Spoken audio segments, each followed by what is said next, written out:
the week ahead is going to be an interesting one for politics and governance in particular, because the present administration will be marking their second year in office on the 29th of May. There's a lot that's been done in the past week, whether it's symposiums or lectures or interviews being done by the government and people that represent it, sort of to blow its horn, blow its trumpet or toot its horn about the achievements that have happened in the last 2 years. A lot of Nigerians obviously have a lot of questions about, the achievements compared to the promises that were made at the start of this administration in 2023. The economy in particular has been on the top of mind for a lot of people, because those are some of the first things that Mr. President sort of touched on as soon as he came into office, whether it was the fuel subsidy or the Naira. That was sort of so much happened in that space. And we're going to be starting our conversation today looking at the half term of President Tinubu's presidency and maybe what to expect in the coming years, even if we know that in Nigeria, most times by the third year mark, politicking takes over and Nigerians are wondering what that means in the year plus ahead. I'm joined now by the Executive Director of Connect Hub NG, Rinu Oduala, virtually. Rinu, how are you doing?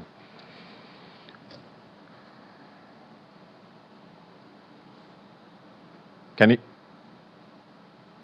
hear me? I think you're muted. Can you? Hi, Ebuka. Good afternoon. I'm doing well. And good afternoon, Good to see you. Nigerians. Thank you very much for joining us. Now, I just wanted to start off with this because Mr. President, like I said, has been it's his second year in office. That would be, I think, on Thursday.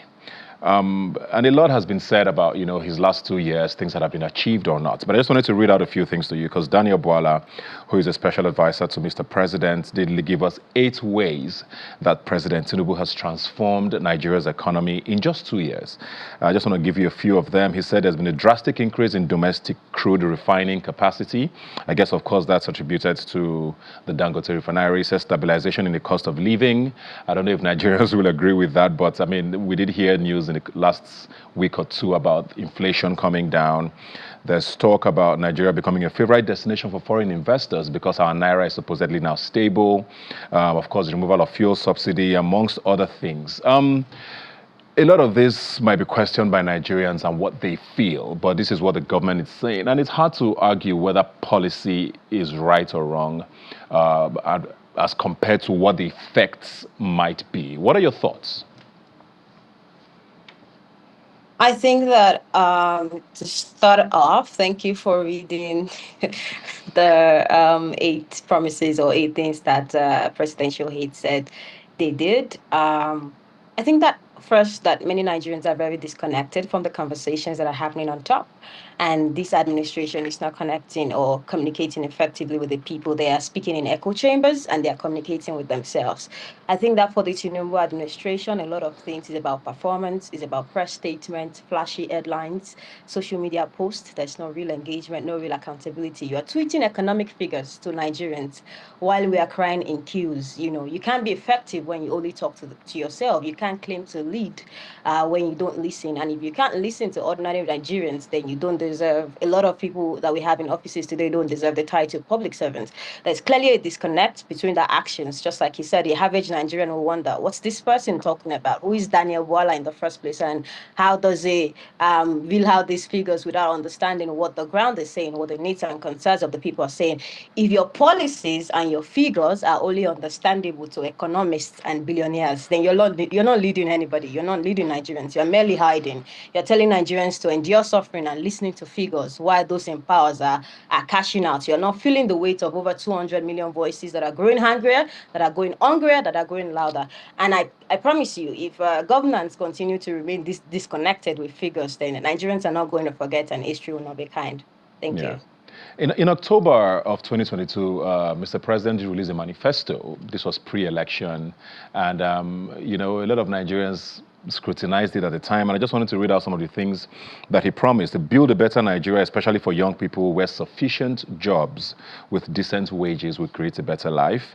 He promised to, revive manufacturing and create and invest more in the goods and services sector, to export more and import less, to strengthen our exports, basically. modernize and expand public infrastructure, embolden and support young people and women in particular, train and give economic opportunity to the poorest of the poor, generate, transmit, distribute sufficient, affordable electricity. I think when you see all of this, the one thing that maybe Nigerians might agree with that might be the infrastructure bit. But then, even with that, all you hear is the Lagos-Calabar Coastal Road and all of these other things, infrastructure-wise. But I mean, reading this manifesto, I don't know, do you feel like these have been met, creating jobs for young people, manufacturing revived, exporting more, affordable electricity and sufficient electricity? I think that this is very also related to the first thing that you said. If governance is about what you promise, I think that I can also wake up one day and say that I want to establish my own country. Governance is about performance. Governance is about people. Governance is about lived reality, survival, dignity. And so clearly, Nigerians who are even listening to this can see that that is out of touch. There's no government achievement that we can promise or point to today that has been fully operational for local relief.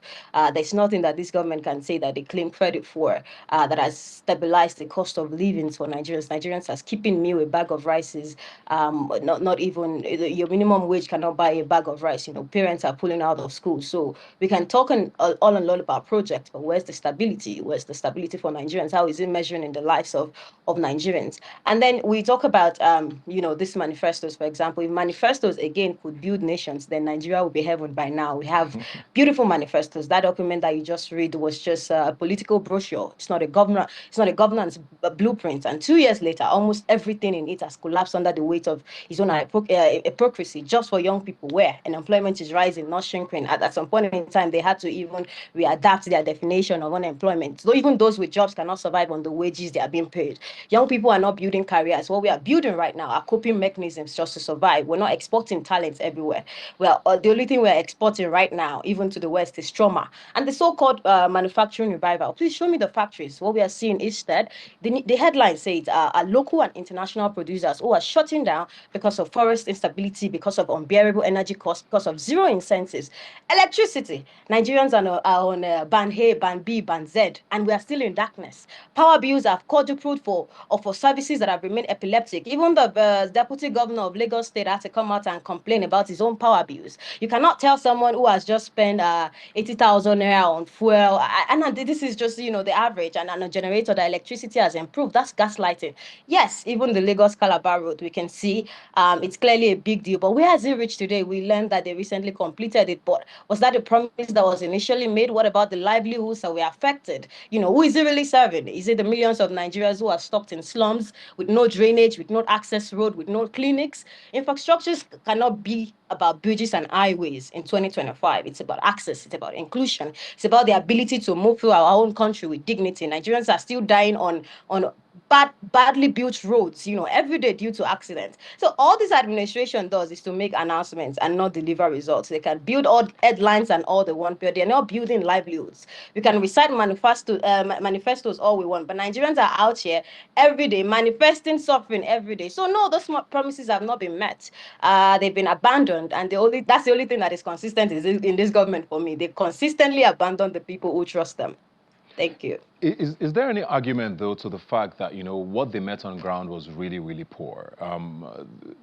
A lot of people in government might not want to openly attack the former President Buhari, but they've always insinuated that, things were terrible when they got in, and drastic measures needed to be taken, whether it's with the removal of fuel subsidy, whether it's with the Naira. I mean, Mr. President on Thursday, I think, almost openly criticized President Buhari, talking about, the exchange rate arbitrage that was going on under that government and how it was blatant corruption. Is there an argument for them presently about, what they met and how hard it is to pull Nigeria back out from, where we were?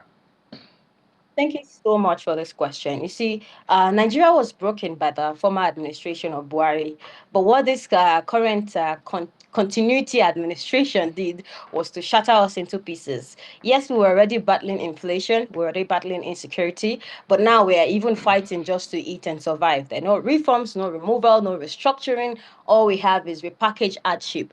Nigerians are poorer today, even coming from President Buhari's unfortunate administration. Whoever dreamt that in 2025, the Naira will be approaching 2,000 Naira to a dollar.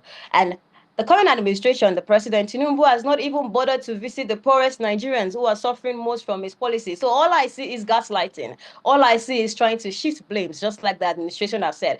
Tinubu came in campaigning that it will continue Buhari's legacy. So I didn't know what Nigerians expected in the first place. Economic promises are a mirage. As a Nigerian, do you feel secure today, more secure today than in 2023 or 2022 when Buhari was in power? Our people are being kidnapped like chickens all over the country. WAHEC students were recently kidnapped in Rivers State, and terrorists are demanding for 100 million. 100 million naira. Our soldiers are dying at the hands of terrorists. Farmers are being slaughtered in the Middle East, yet the government is coming to shift blames all about it. Is it not the same APC government that we have in place? Security has not improved one bit. That's even collapsed. Borno State is almost taken over by terrorists. Even the so-called digital economic for youth. It's cosmetic. Young people are jobless, just like we said. Our state institutions, educational institutions like JAM are cracking under pressure. We are losing lives every day to the pure incompetence of this administration. Nigerians are dying like a people without government. And instead of renewed hope,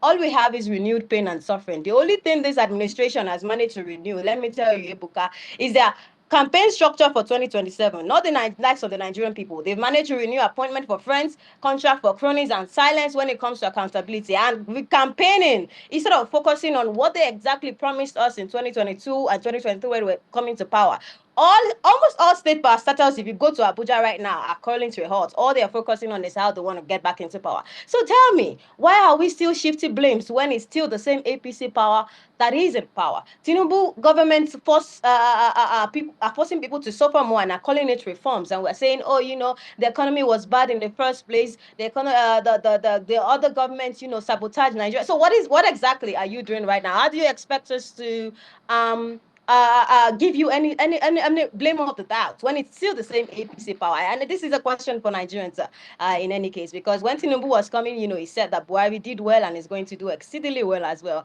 And now today we're asking ourselves the question, so what? Thank you. I know I hear you with the APC argument, but it's baffling for a lot of Nigerians to see this fear of a slow shift to a one-party state. Yes, you are talking about what the APC has been in government now for 10 years plus, or at least going on 10 years. You would expect an opposition that would want to come back into power, at least of all opposition parties. But what we are seeing now is a move by a lot of politicians and people from opposition parties, sort of defecting to join the APC. Even those who are not defecting are openly declaring support for Mr. President, like we saw with the Anambra State governor. So that almost sort of begs the question. I mean, there must be something right about the party, or is this just the hunger, the pull to be a part of, the center and where the milk and honey is flowing from?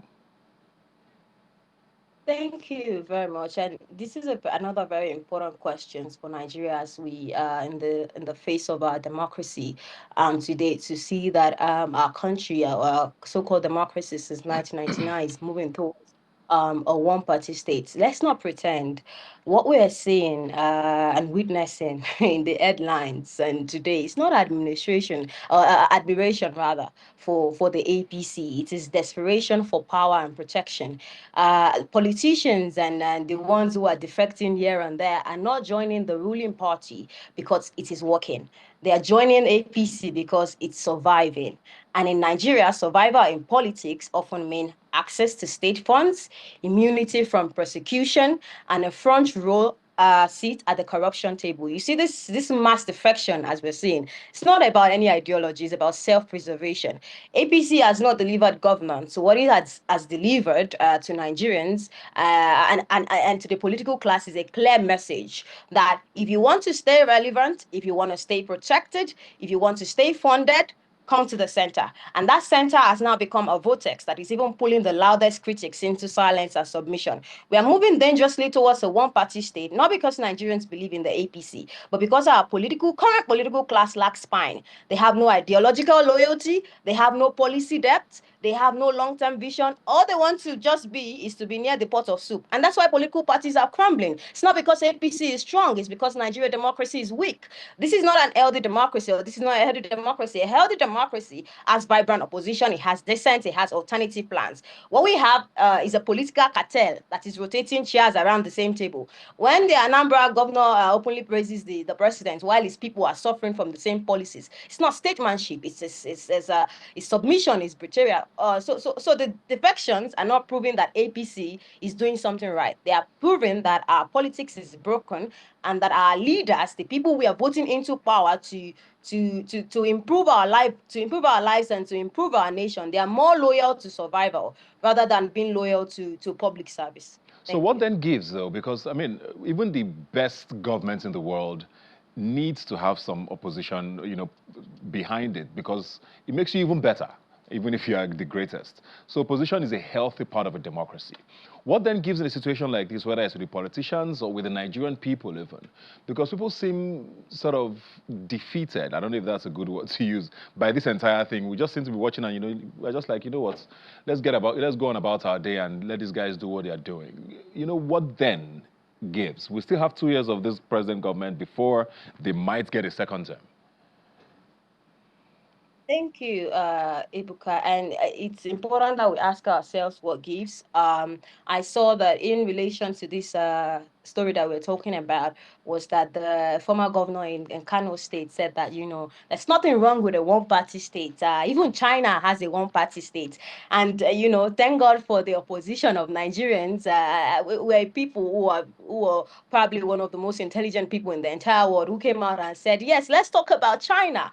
China executes politicians when they are caught in bribery or fraud schemes. So what about you? You were caught in a bribery scheme the other day. Why have you not been executed if we want to imitate China to start? So what gives? What gives is exhaustion. Nigerians are not silent because everything is okay.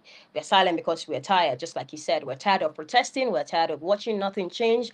We're tired of speaking while we are being called enemies of progress. We are tired of being told to calm down when our lives are falling apart. We are tired of being forced, the flames of ethnic tensions being flamed while, politicians are stealing our taxes and our money. What we are seeing is not apathy, it's survival mode. People are busy looking for food. People are busy looking for school fees and rent and hospital bills, and let's not lie, that's even also a systematic campaign to kill civic spirit, and SARS was a turning point. People spoke up. What did they get? They got arrested, they got frozen account, they got propaganda, they got bullets, We've seen, especially young people these days who are supposed to be the carrying voices of this vibrant democracy. We've seen what happened to voices when they refuse to bend. And since then, the state has been shrinking civic spaces, intimidating critics and buying all voices. It's not that the fire is gone. It's that the state has systematically poured water on it and then jailed, the matchbox. As for the opposition, most of them are not opposition. We all know the truth.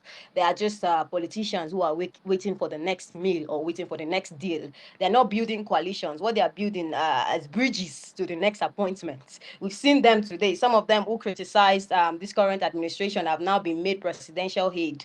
Why? Because they were building bridges to the next appointment. The few true opposition voices, activists, journalists, people like you, organizers, are fighting with no institutional power. We are fighting with no state backing and often at great personal risks. So yes, we have 2 years left. And that doesn't mean that we sit and wait. It means that we organize. It means that we build community power. Nigerians have seen the truth right now. They said that we will get renewed hope, for example. And again, just like I said, all we've gotten is recycled appointment. For the average Nigerian right now, if you tell them renew hope, that phrase is like an insult, because our hope has not been renewed. It's been shattered. Nothing about this government has restored hope. And so that's what we have to build. We have to amplify the truth. We have to hold everyone, including the opposition, accountable, because silence is not neutrality, just like people say. Silence is complicity. And if we don't resist the slow death of the facade of a democracy that we have now, there may be nothing left to save in 2027. So just before we go now, I just want to end on two notes. First of all, I mean, something I know you're very passionate about with the EndSARS protest and, of course, police brutality. We did hear very terrible news. I think it was on Tuesday about a 14-year-old boy, Kehinde Alade, who was shot dead in Oyo State after a police chase. And as usual, it was termed accidental or whatever the case may be. But it still brings back this constant conversation that Nigerians were very, very heated about in 2020 about the relationships between the police and its citizens and the brutality question. And then, of course, just to end things up, Mr. President also during the week did say that he will take Nigerians to the promised land. What does that promised land look like for you in 2 years? Thank you. And thank you for mentioning the NSAS as well. You see, since it's been 5 years now, and I don't think that nothing has changed when it comes to police reform. After NSAS, the government, made noise and set up panels and all swept it all under the carpet. They banned SAS on paper, but promoted the same officers behind the scene. And in 2025, young Nigerians are still being profiled, they're still being locked up, they're still being harassed, they're still being killed. The WAEC candidate who was murdered in Ibadan, and the state government came out and said, it's because his father drove against traffic. That's why the boy died. Please, Nigerians, let's ask ourselves, is that a penalty for a traffic offense? In which country today do the police shoot into a car of unarmed civilians because of one way? The driver was unharmed. He had children in the car, yet he was still shot at.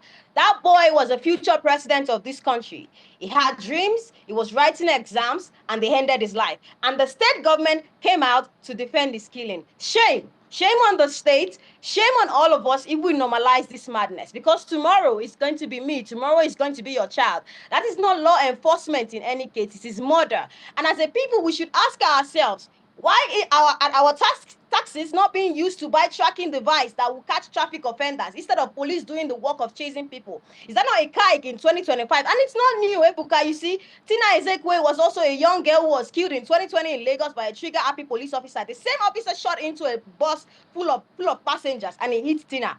Bolanle Rahim, who was shot in front of her family on Christmas Day, she was pregnant with twins. Are you going to say that she passed one way too? The name have been piling up since NSAS and nothing is changing. And you cannot train brutality out of a system that is designed to brutalize. You see, the Nigerian police force is not broken. It was built broken. And we can talk about all that later, but they don't also answer to Nigerians. They answer to the powerful, which is why we should stop calling it the Nigerian police force and start calling it what it is. It is the Nigerian elite force. Every officer who harasses, who shoots randomly, they know that they will likely get away with it. And so we need a complete reset of what policing means in this country, in a democracy. Until officers know they can lose their jobs, their pensions, their freedom for killing a citizen, nothing will change. We'll just keep dying and giving it one name or the other. Because what drives it is power without accountability. There's no consequence for abuse in this country. Nigerian police officers know they can beat you, they can violate you, they can extort you, and nothing will happen. No consequences. And again, what is missing, and which is connected to your last question, is the zero political will to protect the rights of Nigerians. The people who can fix this, they won't. The governors are silent. The Police Service Commission is toothless. The Ministry of Police Affairs is missing in action. We don't have zero tolerance for abuse. What we have is zero will to stop it. And civil society cannot reform the institutions that they don't control. We don't need reforms or reform committee. All we need is action. The governors must speak out, the judiciary must act, and the presidency must lead. The burden is on the state. And if the state refuses to act, we become complicit in the violence. And for the president, after 2 years, I think that the outcome that we have seen in the President Buhari's administration today, if I was asked, to give them a score, for example, I would give them an F9 with no sentiments. They wouldn't even get a makeup test. They wouldn't get a receipt. Because leadership is not about trying, it's about actions. And what we've seen today is more hunger, more insecurity, more silence. 2 years is enough time to show vision, to show compassion and courage. And this government has failed on every front. This is not failure due to lack of time. It's failure due to design. And Nigerians will not forget. Thank you. Thank you very much, Rinu. Always good to hear from you. Wish Nigerians the best in the years ahead. I'm sure we'll be getting a lot of fanfare in this week with the government highlighting their achievements, but we'll just hope that they remember the Nigerians matter at the end of all of this. Thanks a lot for joining us. We'll take a break now. We'll be right back. Please stay with us.